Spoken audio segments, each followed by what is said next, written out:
धार्मिक टूरिज्म तो बहुत बड़ा हो सकता है और आपको लगता है कि महाकाल जो है वो तो दरअसल बनारस की बराबरी वो मुकाबला करने का तैयारी आपको करनी चाहिए। आज की स्थिति में आपको जानकर आश्चर्य लगेगा, बनारस से डबल दर्शनार्थी उज्जैन आ रहे हैं यहाँ। लेकिन डॉक्टर मोहन यादव के सामने एक दुविधा है या कहिए कि विकल्प है, और वो क्या चुनेंगे ये जानने में मेरी बड़ी दिलचस्पी है।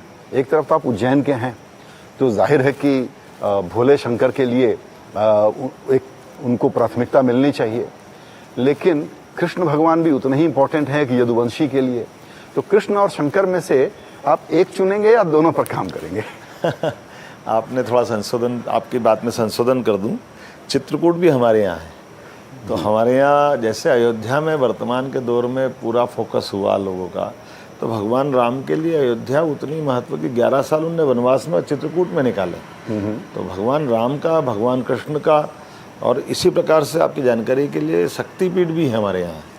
जो 51 शक्तिपीठ है उसमें से माता हरसिद्धि का, गढ़कालिका का शक्तिपीठ उज्जैन में। तो हमने कोशिश की कि सभी धार्मिक पर्यटन के केंद्रों को साथ में लेकर के समान रूप से हम उन पर काम कर रहे हैं।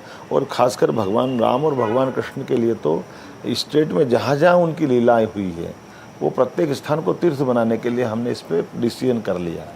और इसी के साथ साथ ऐसे और स्थान जहाँ पर और भी ऐसे महत्व के मंदिर हैं, जैसे नलखेड़ा पीताम्बरा माई का मंदिर हम मान के चले, बगलामुखी माता का मंदिर है, तो ऐसे सारे स्थान, ओरछा का राजा राम का मंदिर है, बहुत प्रसिद्ध मंदिर है, सलकनपुर माता जी का मंदिर है, कटनी मैहर की माता जी का मंदिर है। हमने कहा कि भाई मंदिरों के लिए भी केवल धर्मस्व मंत्रालय विचार नहीं करेगा, तो धर्मस्व के अलावा जैसे मैंने 2 मंदिरों के लिए तो घोषणा की है, पर चित्रकूट में विकास प्राधिकरण बना दिया है जो वहाँ के सारे डेवलपमेंट का काम वो खुद करेगा और उसको एग्जीक्यूशन में भी लिया है और उसी के आधार पर पैकेज भी दिया है। तो मंदाकिनी के घाट से लगा करके वहाँ के तीर्थ बनाना।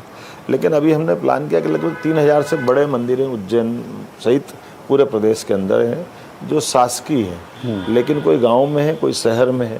तो 5 मंत्रियों की मंत्रिमंडलीय उप समिति बनाते हुए हमने उसमें एक साथ जोड़ा है कि केवल मंदिर के अंदर निर्माण करने से काम नहीं चलेगा, मंदिर के बाहर सड़क चाहिए, बिजली की व्यवस्था चाहिए। तो नगर निगम है तो नगरीय क्षेत्र है तो नगर निगम को या स्थानीय शासन विभाग को उससे जोड़ रहे हैं, और पंचायत में है तो पंचायत को जोड़ रहे हैं। राजस्व के माध्यम से उस मंदिर की अगर ज़मीन है तो उस ज़मीन से कैसे उसकी रेवेन्यू मंदिर की बढ़ सकती है, वो विकास का क्या क्या प्लान हो सकता है। और आने वाले 25 साल तक हमारे सारे देवस्थान पे केवल दर्शन के लिए नहीं होते हुए वो सामाजिक जनचेतना का केंद्र बने। इसलिए ईयरली उसके मेले आयोजित कराना, भगवान के हर त्यौहार अच्छे से मनाना, पूजा पद्धति में शुद्ध ऋग्वेदी पद्धति अगर है तो ऋग्वेदी पद्धति में भी जो शुद्ध उच्चारण सहित पूजा कर सके उस तरह की उनकी ट्रेनिंग कराना, ऐसे कई काम को हाथ में लिया है। आने वाले समय में ये सब बातों का आपको रिजल्ट दिखेगा।